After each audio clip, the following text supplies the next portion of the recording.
Previously, the European scientists, they believed that the Earth was the center of the solar system and the universe. And all the planets, as well as the moon and the sun, it revolved around the Earth. This was called as geocentrism.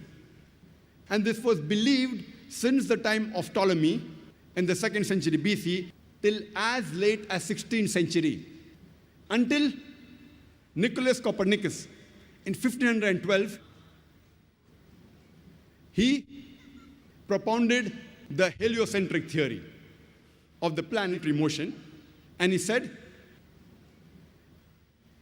it is the sun which is the center of the solar system, and all the planets, as well as the Earth, it revolves around the sun. And later on, a German scientist by the name of Johannes Kepler, in 1609, he wrote in his book by the name Astronomia Novia, that not only do the planets and the Earth, they revolve around the sun, but they also rotate about their own axis. And when I was in school, I passed my school in 1982, about more than 25 years back. There I too read that the planets and the Earth, they revolve around the sun, and the planets and the Earth, they rotated about their own axis. And the whole solar system, also in the galaxy, it revolved, including the sun, but the sun did not rotate about its own axis.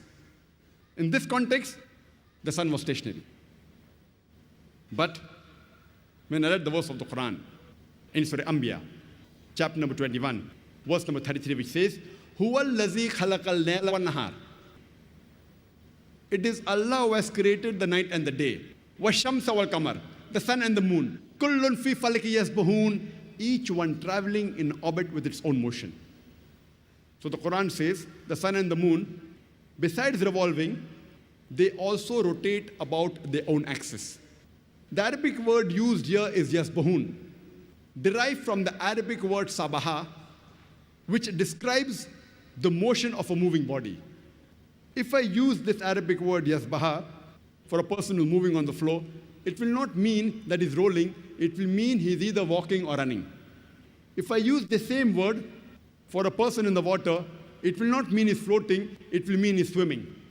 Similarly, when Allah subhanahu wa ta'ala uses the same word for a celestial body, it does not mean that it is flying in the air, it means it is moving along with its own rotation. It is rotating about its own axis. So Quran says the sun and the moon, besides revolving, it also rotates about its own axis. And today, science has discovered that even the sun rotates. Since we can't see the sun directly, you get blinded if you see directly. If you have an equipment and have the image of the sun on a tabletop, we find that there are spots in the sun.